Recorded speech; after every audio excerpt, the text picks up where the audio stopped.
everyone, my name is Michelle, and in today's lesson I will be explaining to you what exactly happens in the IELTS speaking test and the type of questions you are asked.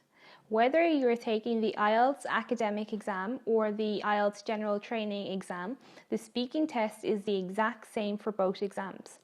The IELTS speaking test is a one-to-one conversation with you and the examiner.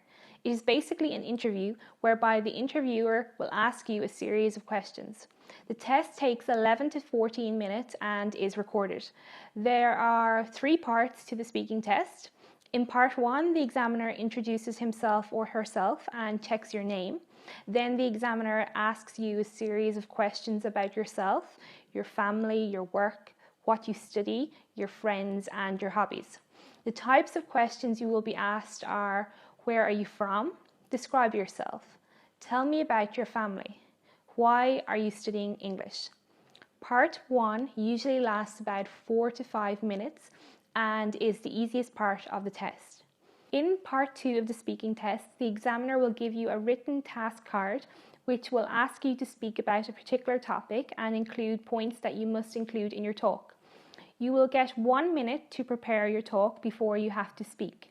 You will then speak for 1 to 2 minutes, and after this, your examiner will ask you 1 or 2 questions. In this task card, you are asked to talk about a subject you are studying, and underneath it are 4 points that they would like you to include in your talk on the topic. What subject are you studying? What is the subject about? How do you feel about it?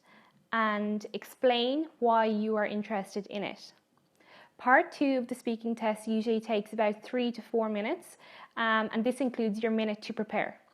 Part 2 is harder than Part 1 as it tests your ability to talk about a particular topic, develop your ideas about this topic, as well as testing your ability to use relevant grammar and vocabulary in expressing your opinion.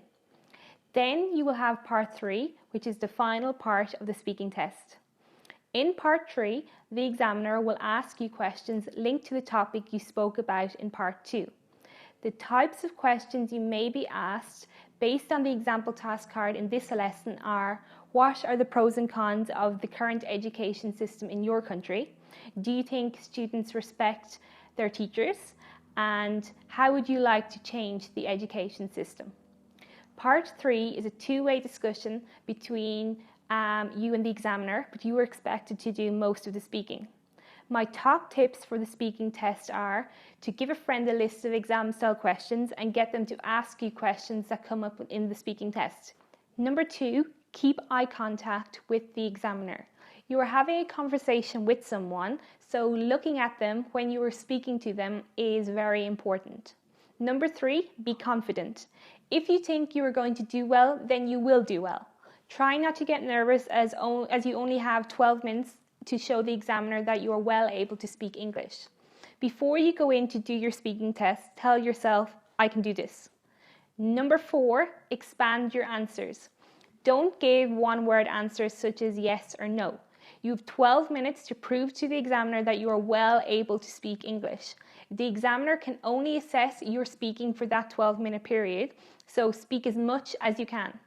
Number 5, instead of responding to every question with yes or no, use expressions like in my opinion or I really feel. Number 6, practice. I have attached a document called IELTS Speaking Test Questions to this lecture. Print off the questions and prepare answers to these common questions that are asked in the speaking test.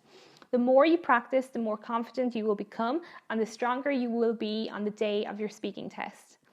In the next lesson, I will show you a video of what happens in a real IELTS speaking test so that you can see the types of answers you would be expected to give to achieve a band score of 9. See you in the next lesson.